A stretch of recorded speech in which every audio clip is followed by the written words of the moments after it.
Hello, मेरा नाम गीता गर्ग। आप सभी का स्वागत है मेरे YouTube channel knowledge to share में। अगर आपको मेरी वीडियो अच्छी लगे तो लाइक एंड शेयर जरूर करें। आज का हमारा टॉपिक है रेस्पिरेटरी सिस्टम। आज हम रेस्पिरेटरी सिस्टम के बारे में पढ़ेंगे। फर्स्ट है हमारा रेस्पिरेशन। रेस्पिरेशन होता क्या है, यानी कि हम सांस लेते हो कैसे लेते हैं, ये एक प्रोसेस है। This is a process by which oxygen is taken in and carbon dioxide is given out. मतलब कि जो हम ऑक्सीजन को इनहेल करते हैं और कार्बन डाइऑक्साइड को रिलीज़ करते हैं, छोड़ते हैं, वो होती है हमारी रेस्पिरेशन प्रोसेस। फिर आता है हमारा रेस्पिरेटरी रेट।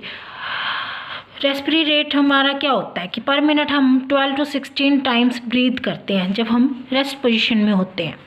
फिर आता है हमारा types of respiration. Types of respiration हमारी 2 टाइप्स ऑफ रेस्पिरेशंस होती हैं, external respiration and internal respiration. External respiration में हम क्या करते हैं, एक्सटर्नल रेस्पिरेशन होती है हमारी exchange of respiratory gases between lungs and blood. Means oxygen and carbon dioxide जब एक्सचेंज होती है हमारी लंग्स और ब्लड के बीच में। सेकेंड है हमारी इंटरनल रेस्पिरेशन। इंटरनल रेस्पिरेशन में क्या होता है, इसमें हमारी जो एक्सचेंज होता है गैसेस का वो सेल्स एंड फ्लूइड के बीच में होता है।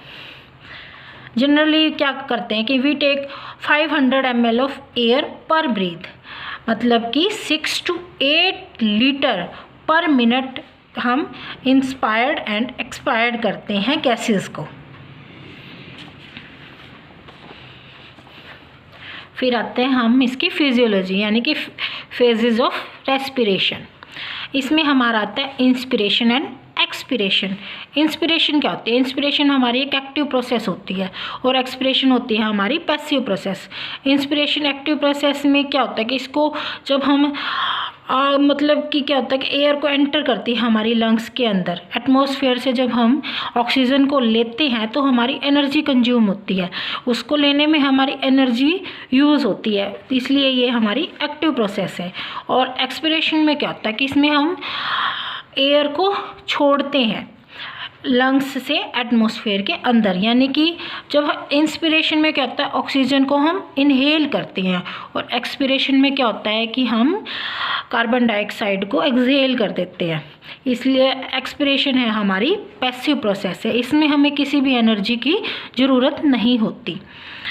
और अब जैसे जनरली हम क्या करते हैं कि जो गैस हम बोलते हैं एयर से हमने एयर इनहेल की, अब एयर में सारी ऑक्सीजन तो होती नहीं है, तो उसमें क्या होता है कुछ परसेंट 21%, अराउंड 21% हम ऑक्सीजन को इनहेल करते हैं, उसके साथ बाकी गैसेस भी हम इनहेल करते हैं। और जैसे हम एक्सपिरेशन प्रोसेस में CO2 को छोड़ते हैं तो CO2 के साथ हमारी वो दूसरी गैसेज है वो भी हम छोड़ते हैं।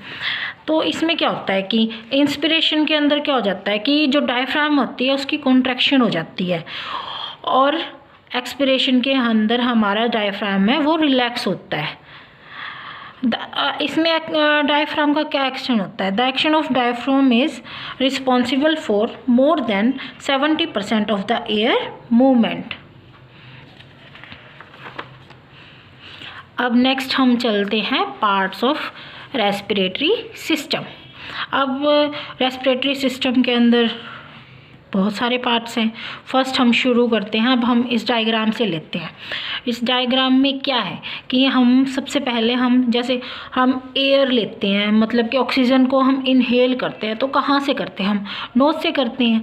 तो नोज़ से हम जब ऑक्सीजन को इनहेल करेंगे तो वो हमारे अंदर जाएगी। तो यहाँ से मान लो नोज़ से हमने, नोज़ के पास यहाँ हमारे क्या, ये हमारे आते हैं नोस्ट्रिल्स, ये जो हमारे 2 होल्स होते हैं उनको बोलते हैं नोस्ट्रिल्स। यहाँ से हम ऑक्सीजन को लेंगे, एयर को इनहेल करेंगे, तो ये नोज़ से जो अंदर ये कहाँ जाता है, ये कैविटी में जाता है। इस कैविटी को हम बोलते हैं नेज़ल कैविटी। इस कैविटी को हम क्या बोलते हैं, नेज़ल कैविटी। तो इसी के साथ ये हम सांस कहते हैं कि सांस हम जैसे इसी के साथ जुड़ी हुई है हमारी, ये मुंह से भी एक पाइप जुड़ी हुई है, इसको बोलते हैं, मुंह से भी जो पाइप जुड़ी हुई है। अब इन दोनों, ये दोनों मिलके कहाँ पे मिलती हैं, ये फेरिंग्स में मिलती हैं। दोनों कहाँ मिलती हैं? फेरिंग्स में। इसमें वैसे तो हम कहते हैं कि मुंह से कभी सांस नहीं लेनी चाहिए, सांस हमें सिर्फ नाक से ही लेनी चाहिए, लेकिन फिर भी कभी कभार ले लेते हैं। तो अब ये दोनों कैविटी मिल के कहाँ मिलते हैं? फेरिंग्स। अब फेरिंग्स भी हमारे 3 तरह के होते हैं, जो नाक से नाक से जो इनहेल करते हैं, और जो ये कैविटी होती है इसको बोलते हैं हम नेजोफेरिंग्स। और जो हमारे मुंह से जो हमारी एयर जाएगी उसको बोलते हैं हम ओरोफेरिंग्स। और जब ये इससे नीचे जो यहाँ पे हमारी आती है वो होती है हमारी लैरिंगोफेरिंग्स। ठीक है, इससे अब नेक्स्ट चलते हैं हम। इससे आगे आता है हमारा एक, जैसे एक हमारा यहाँ पे होता है नीचे स्पेस होता है, एक ऐसा ऊबड़ खाबड़ टाइप का होता है ये, मतलब एक प्लेन फेस नहीं होता, इसको बोलते हैं हम, यहाँ हमारा आता है लैरिंग्स।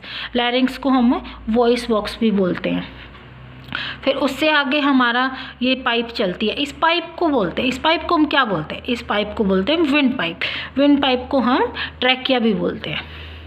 यहीं से हमारी, और इसके अंदर क्या होता है कि इसमें जो ये रिंग्स बनी हुई है, ये रिंग्स कैसी बनी हुई है? ये रिंग्स किस शेप की होती है? ये हमारी रिंग्स शी शेप की होती हैं। शी शेप रिंग्स ये कैसी होती हैं? ये मतलब किससे बनी होती है? ये हमारी हियोलिन कार्टिलेज से बनी होती हैं। ये शी शेप रिंग्स होती हैं, ये हमारी हियोलिन कार्टिलेज से बनी हुई होती हैं।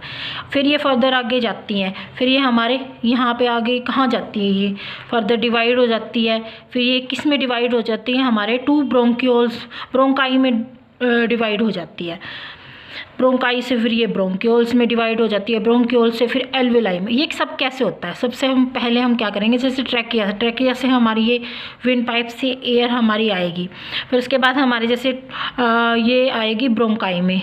अब ब्रोंकाई में क्या होगा? ब्रोंकाई से ये अंदर जाएगी, फिर वो मतलब कि आगे पार्ट्स में डिवाइड हो जाएंगे। जैसे यहाँ से हमारी जाई, इसका यहाँ पे इसका डायमीटर ज़्यादा होगा, फिर आगे ये डिवाइड होगा ब्रोंक्यूल्स में, तो आगे आगे जैसे जैसे आगे जाएगी तो इसका डायमीटर कम होता जाएगा। जैसे ब्रोंकाई का डायमीटर ज़्यादा होगा, उससे फिर आगे जब ये ब्रोंक्यूल्स में जाएगा तो इसका डायमीटर कम हो जाएगा। फिर उससे आगे फर्दर ये एल्वेलाई के अंदर जाएगा, एल्वेलाई के अंदर इसका बिल्कुल थिन हो जाएंगी, ये जो हमारी हो जाएंगी बिल्कुल वेन जैसी ऐसी हो जाएंगी, बिल्कुल थिन डायमीटर हो जाएगा इसको। तो ये एल्वेलाई के अंदर जाएगा, जैसे जैसे आगे ये डिवाइड होते जाएंगे इसका साइज़ कम होता जाएगा।